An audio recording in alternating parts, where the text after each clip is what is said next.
asehoy amin'ny asa sy ny marina ny fitiavana fa tsy amin'ny teny sy ny lela fotsiny ihany. Ny fanahy masin'Andriamanitra ampaheryntsika azontsika manana fitiavana mamobe. Petraka isika.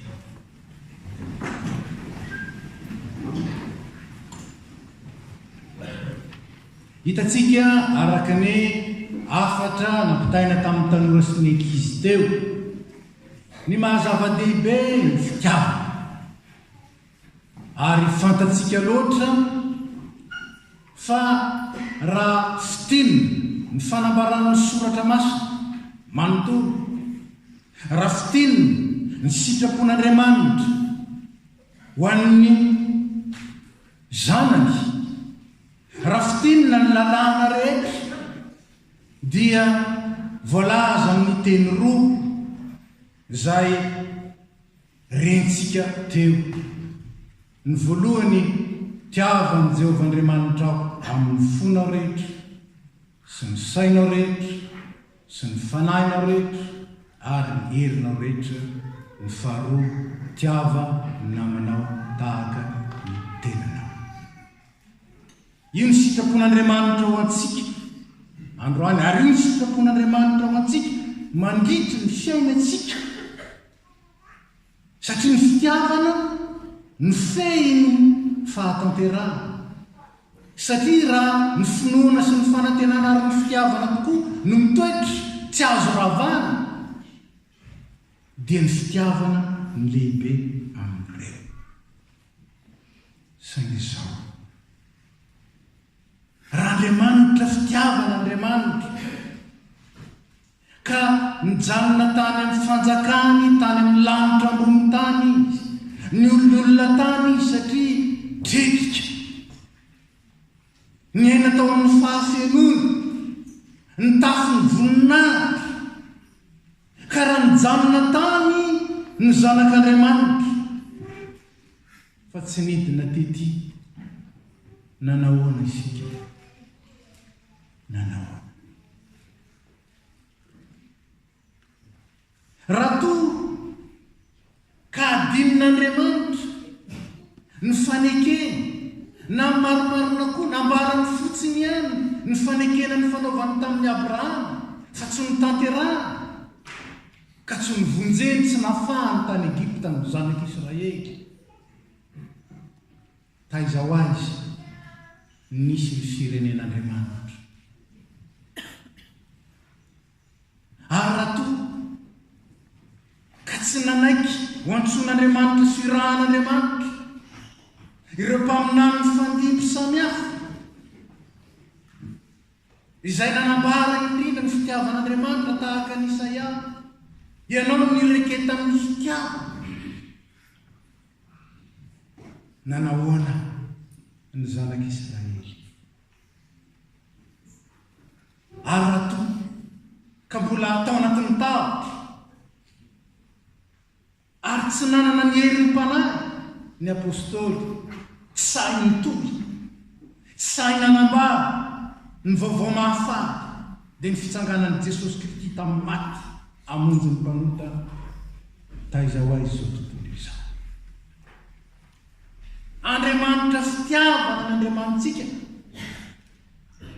kanefa ny fitiavan'Andriamanitra tsy mitoetra fotsiny amin'ny teny nambara. Ny fitiavan'Andriamanitra tsy mitoetra fotsiny tao amin'ny fifanekena ny fanaovana tamin'ny fotoana iray, fa ny fitiavan'Andriamanitra dia naseho ary nitanterahany ary indrindra feny tamin'ny nanirahany zanan'ilay tokana teto amin'izao tontolo izao. Ny asa nitory, nanambara, nampiseho, ny asa nitondra, ny zaka, ny fahorintsika, ny asa nanaiky iomby teo amin'ny azo fijaliana, nanolotra ny ainy. Fitiavana ny asa. Zany ny fitiavan'Andriamanitra ambara ny soratra masina. Ka rehefa miteny hoe fitiavan'Andriamanitra, rehefa ambara hoe tiantsika Andriamanitra, dia tsy blabla zany, fa tena asa, fa tena fahamarinana, ary tena ny ainana. Asa sy fahamarinana zany ny fitiavan'Andriamanitra.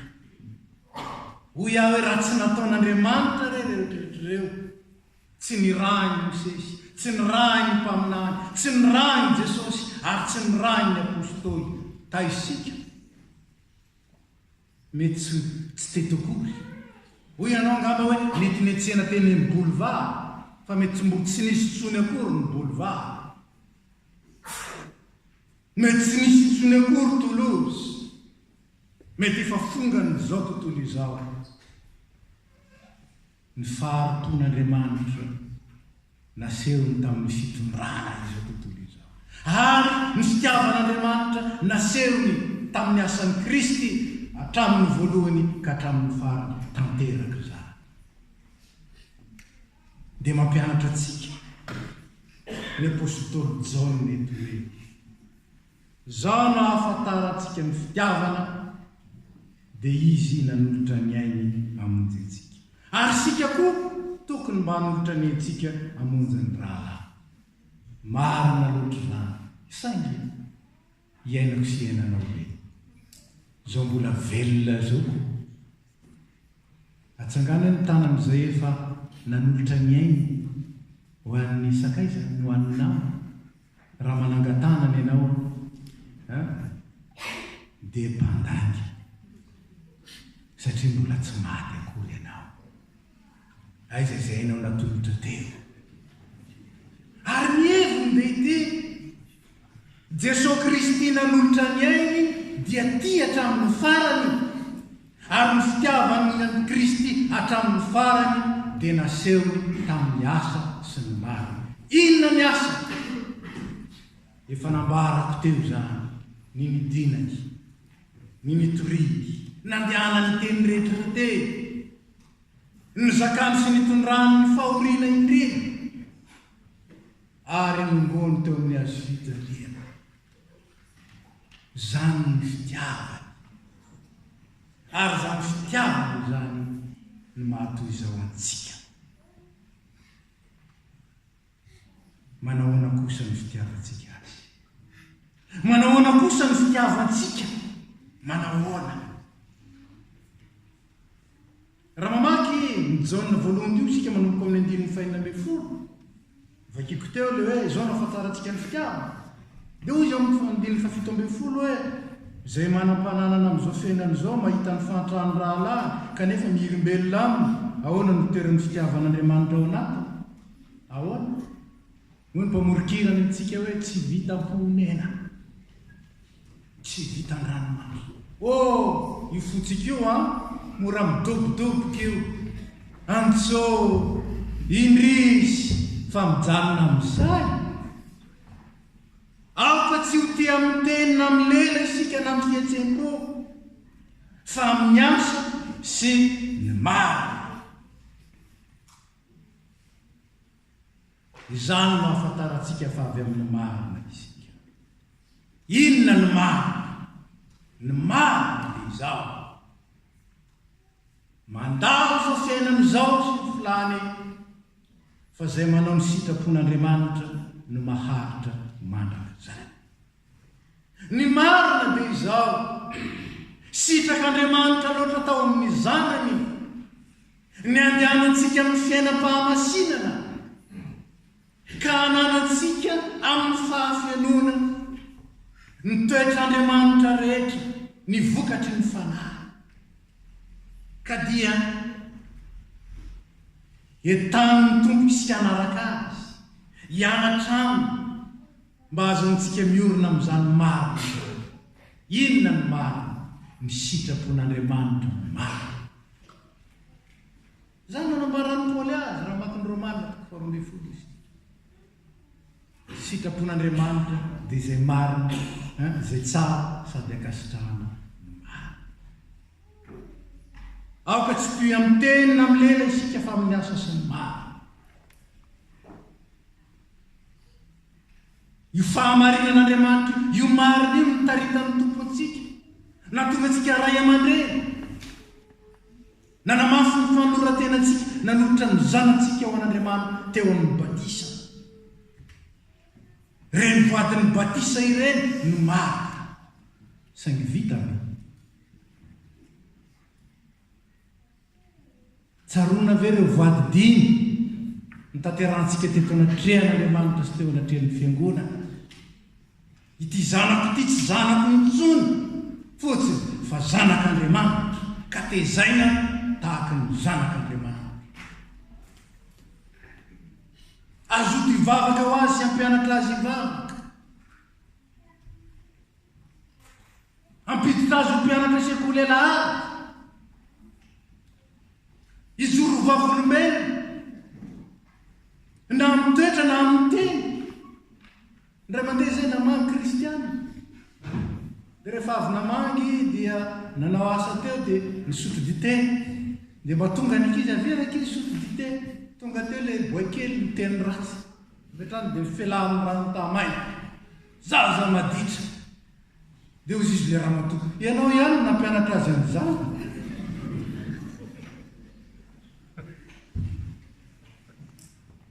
Fianarana ho an'ny zaza, ary tsy amin'ny teny ihany ene, ny amin'ny toetra, ny comportementsika, manahoantsika ao rehefa tohina na tezo, manahoantsika rehefa tody zavatsara, manahoantsika rehefa eo anatrehany olo, ary manahoantsika rehefa ny mitapitapa.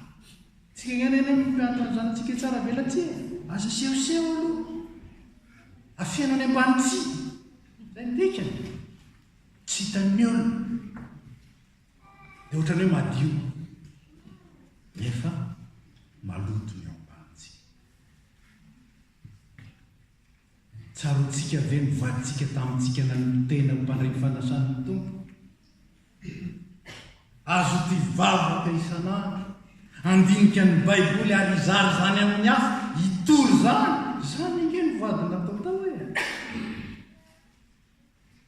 hamonjy ny fivoriana masina araka izay azo atao, zany hoe ny fotoam-pivavahana, ny fotoam-bavaka, ny étude biblique sy ny sisa, zany inge ny tao hoe fa blabla fotsiny. Aoka tsy ho tia amin'ny teny sy amin'ny lela isika, fa amin'ny asa sy ny maro. Nanahoana tsy veriko ny vadin'ny dekona, ny vadin'ny dekona, ny vadin'ny mpiano, ny vadin'ny mpitandro, nanahoana fitena na vokona onoana, tsy andao ny fanompoana, ampiny sasany filazany ratsy, satria ny filazantsara tsy dia filazany ratsy. Raha naona ny kemboly vezivezy ny fanahy, aiza amin'ny baiboly nampianatra antsika amin'izany. Nampianarina isika hifadianana mba hivavaka, filazany ratsy no entsika. Zany ve ny fitiavantsika amin'ny tompo, tsy atakalikily sanatry ny vava.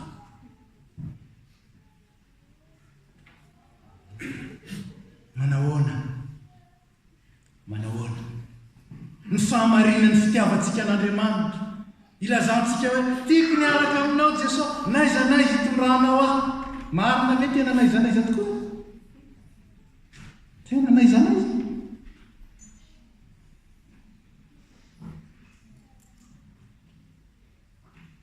Raisoanao ny foko, atolotra anao ny tena kororaiky, tena marina. Ka anao aka dia ataovy amin'izay tianao anaovana azy. Zany iniviny ataovy amin'izay tianao anaovana azy. Irao any amin'izay tianao, asaivy manao izay tianao aho. Ireto ny mpanomponao zany ny iratsika, ireto ny mpanomponao Maria zany nge Jesosy. Saraka rakizy fa manompo aiza koa, manompo tena.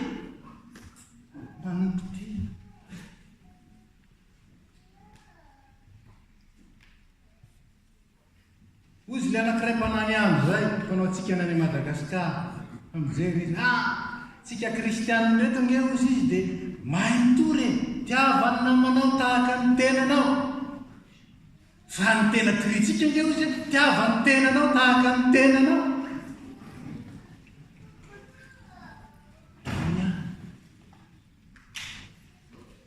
rehefa mantany iza ro namako dia ozy izy le mpaanao atsika ihany lazany manontany zany hoe tiavany namanao tahaka ny tenanao iza ro namako ny tenako namako riavana aoka ho ty amin'ny azo sy ny maro tena marinao ntsika ve ny fitiavana an'Andriamanitra tena mivadika asa ho ntsika ve ny fitiavantsika ny Jesosy Kristy raha tsapantsika tsara ny fitiavana antsika na foizany hatramin'ny aina androany izy tsy mbola mangataka aminao akory ny ainao fa ndeha ny hirantsika ihany ray soanao ny foko atolotro anao ny vola ny fananako ny andro ny erika ny fahaizako zany nye tena marina fa raha mba marina tokoa zany teto amin'ity fiangonana ity tsoatran'izao tsika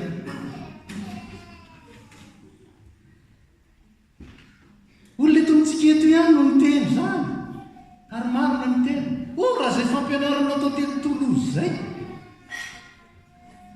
kanefa concerné amin'izany dolo tsika na izapitandrina raha izay tokoteny sy fampianarana teto zay efa tany an-tany ka Tolozy ohatry zay akatoko ny fanaisana teto ny narenesana an'izany efa tany an-tany ty Tolozy hatramy fa nahoany Tolozy ny mbola tsy any an-tany satria tokony mbola hitombo amin'ny fitiavana izy ka tsy ilay fitiavana amin'ny lela tsy ilay fitiavana amin'ny teny fa fitiavana amin'ny asa sy amin'ny marina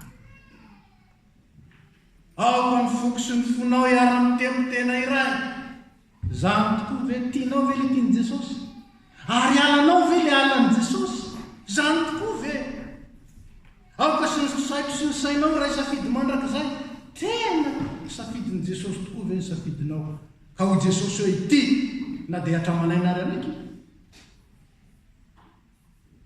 tandremy ihany ny aina tsy zany no zany ny fahendrena malagasy ny fahendren'ny filazantsara dia milaza hoe zay miaro ny ainy no avery azy aoka tsy mity amin'ny lela sy amin'ny teny isika fa amin'ny asa sy amin'ny maro ary zany ny filazantsara mibaiko antsika manomboka izao aoka tsy ho fitiavana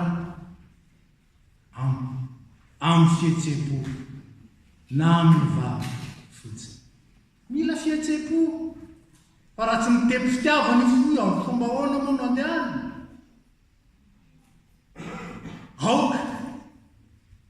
aoka koa ho hanambarany fitiavana fa ny baiboly dia fanambaram-pitiavana fa aza mianina amin'izany fotsiny fa aoka ho tia amin'ny fitiavana mamoa ary zany nambarany Jaona ny vakitsika teo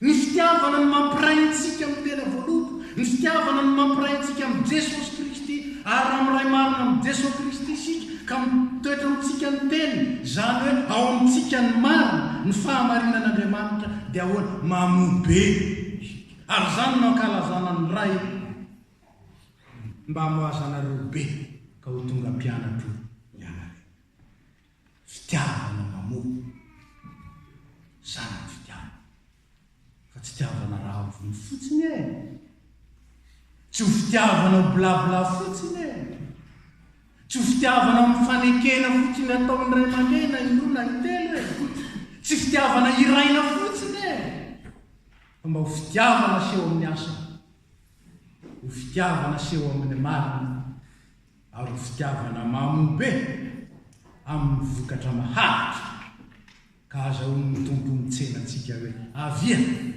ianao zay nitahiny raiko natoky tamin'ny kely ianao natoky tamin'ny fitiavana avia tendreko mpanapaka ny be ho tendreko kosa hanina anjara ny fanjakana manaka zay ivavaka sika tompo misaotra anao zay fa mpampianatra mahay ianao ary mpampianatra ery sady mpampianatra marina fa ny fitiavanao zay nambaranao dia fitiavana nanehoanao marimarina fa tsy tia amin'ny teny sy amin'ny lela fotsiny ianao fa amin'ny asa sy ny mary. Nasehonao tamin'ny zanak'Israely zany, tamin'ny nanomezanao any Mosesy sy ny lalàna, tamin'ny nanondranao ireo mpaminano samihafa. Nasehonao tamin'izao tontolo izao zany, tamin'ny nanondranao an'i Jesosy Kristy, ary mbola nanondranao ny apôstôly sy ny fiangonana mandraka ankehitriny hanambara n'izao tontolo izao ny fitiavana lehibe, dia fitiavana mamonjy, fitiavana manome fiainana be dia be, ary fitiavana mitondra ho amin'ny fiainana mandrakizay. Mangataka aminao zay ampianaro zay, hahay andiny tena sy anindry tena, ary ampianaro zay mba handray ny fitiavanao ka nakifika ny fitiavana tsy izy rehetra zay nilovanay tamin'izao tontolo izao sy nilovanay tamin'ny nofo. Ampianaro zay ho tia tahaka ny tiavanao, ka hatonga anay hamobe, ahavokatra be ho amin'ny fanjakanao, ary ho tena vavolombelona mahatoky aneo. Fa ilay Andriamanitra fitiavana dia Andriamanitra ny fahatanterahana koa.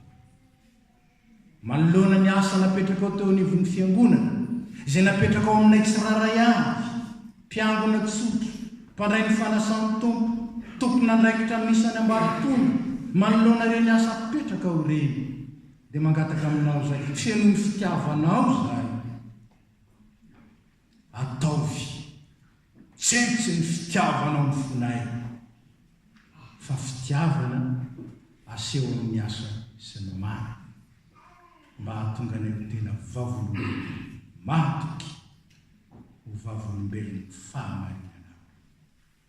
Dia misaotra fa manaiky anatanteraka izany ho an'izay rehetra mandray ianao sy te hivelona ny filazantsara ianao. Tompo, amboaro ny fonay, avaozo ny fonay, tefeo ny fonay, mba ho fo feno fitiavana mamoa, ary mehoery zay ahatonga ny tenanay ho fitaovan'ny fitiavana mamokatra be. Dia amin'ny anaratsoan'i Jesosy Kristy ilay vavolombelon'ny fitiavana tanteraka misaotra ray. Amen. Tsangantsika mandray ny fitiavana. Dia ao aminareo rehetra ny fahasoavan'i Jesosy, ny fitiavan'ny ray ary ny firaisana avy amin'ny fanahy, ahatonga anareo tena vavolombelon'ny fitiavan'i Kristy, ka ahatonga anareo tena vavolombelona mahatoky, fanasina sy fahazavana, ahavokatra bene, ary raisin'ny tompo amin'ny fankasitrahana rehefa eo anaminy fotoana.